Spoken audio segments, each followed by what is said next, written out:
আলাইকুম এভরিওয়ান, সবাই কেমন আছেন? আমি আল্লাহর রহমতে অনেক ভালো আছি। নতুন দিনে নতুন একটি ব্লগে আপনাদের সবাইকে স্বাগতম জানাচ্ছি। আশা করছি রমজানের দিনগুলো আপনাদের অনেক অনেক বেশি ভালো কাটছে। রমজান প্রায় মাঝামাঝি পর্যায়ে চলে এসেছে। প্রায় দিনগুলো কিভাবে যেন শেষ হয়ে আসছে। আমি তেমন কোনো ব্লগ করতে পারিনি এই রমজান মাসে, কারণ রমজান মাসে অনেক বেশি কাজ থাকে, ইবাদত থাকে, তো তেমন করে আমার আসলে ব্লগের পেছনে সময় দেওয়া হয়নি। সকাল সকাল মেয়েকে স্কুলে দিয়ে আমি আর আমার হাজব্যান্ড চলে গিয়েছিলাম সুপার শপে। তো বাসার জন্য টুকিটাকি কিছু দরকার ছিল, তো সেগুলোর জন্যই মূলত আমরা সুপার শপে চলে এসেছিলাম। সুপার শপ থেকে কেনাকাটা করে বাসায় যাওয়ার পথে ইফতারের জন্য কিছু কেনাকাটা করে নিলাম। বাসার জন্য এবং বাচ্চাদের জন্য টুকিটাকি কিছু জিনিস কেনাকাটা করে চলে আসলাম। যেহেতু এখনও ঈদ দেরি আছে, তো ঈদের বাজার এখনও শুরু করিনি। বাসার জন্য টুকটাক যেগুলো প্রয়োজন সেগুলোই আজকে নেওয়া হয়েছে।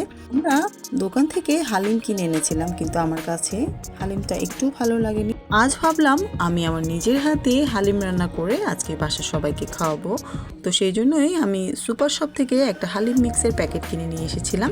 ইজি টু কুক এবং রেডি মিক্সের যে প্যাকেটগুলো পাওয়া যায়, এগুলো যে আমাদের লাইফকে কত বেশি সহজ করেছে এবং আমাদের সময় যে কতটা বাঁচিয়ে দিয়েছে, এটা আমরা যারা গৃহিণী আছি তারা খুব ভালো করেই জানি।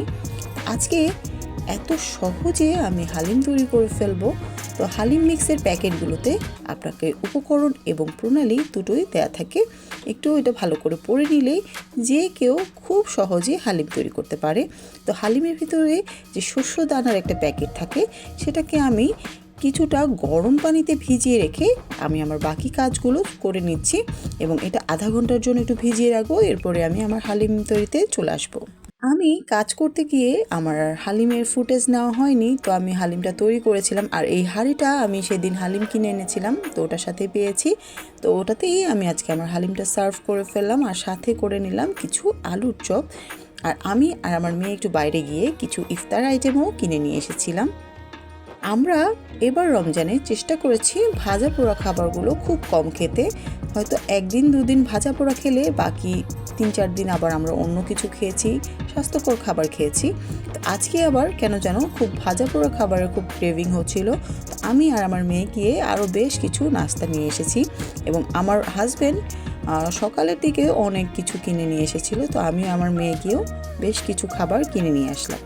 তো ইফতার আইটেমগুলো কিনে নিয়ে এভাবে সুন্দর করে প্লেটিং করে ফেললাম। রমজান মাসেই আমরা এরকম হরেক রকমের খাবার, ভাজা পোড়া খাবার একসাথে খেয়ে থাকি। রমজান মাসের শেষে আমরা এই জিনিসটাকে খুব বেশি মিস করি। আজকে আমাদের একজন প্রতিবেশী ভাবি আমাদের জন্য অনেকগুলো ইফতার পাঠিয়েছিলেন। তো খুব সুন্দরভাবে ইফতার কমপ্লিট করে আমি আর আমার হাজব্যান্ড একটু বাইরে চলে গেলাম হাঁটাহাঁটি করার উদ্দেশ্যে। আমরা একটু চা খেলাম, আবার অনেক বেশি গরম লেগেছিল বলে একটু ঠান্ডাও খেয়েছি। তো আসার সময় কিছু জিনিস আমি কিনে নিয়ে এসেছিলাম, তো সেটাই আপনাদের সাথে শেয়ার করছি। আমি মাটির একটা বাটি এবং একটা মগ কিনে নিয়ে এসেছিলাম। আমরা সাধারণত এই ধরনের মাটির প্রোডাক্টগুলো আড়ং থেকে কিনে থাকি, তবে আজকে ভ্যানে দেখে খুব ভালো লাগলো বলে এই জিনিসগুলো আজকে কিনে নিলাম। তো আমার আজকে ব্লগটি আপনাদের কাছে কেমন লাগলো আশা করছি জানাবেন। সবাই অনেক বেশি ভালো থাকবেন, সুস্থ থাকবেন, আমার জন্য দোয়া করবেন এবং নতুন কোনো ধামাকা ব্লগ দেখার আমন্ত্রণ জানিয়ে আজকে এখানে শেষ করছি।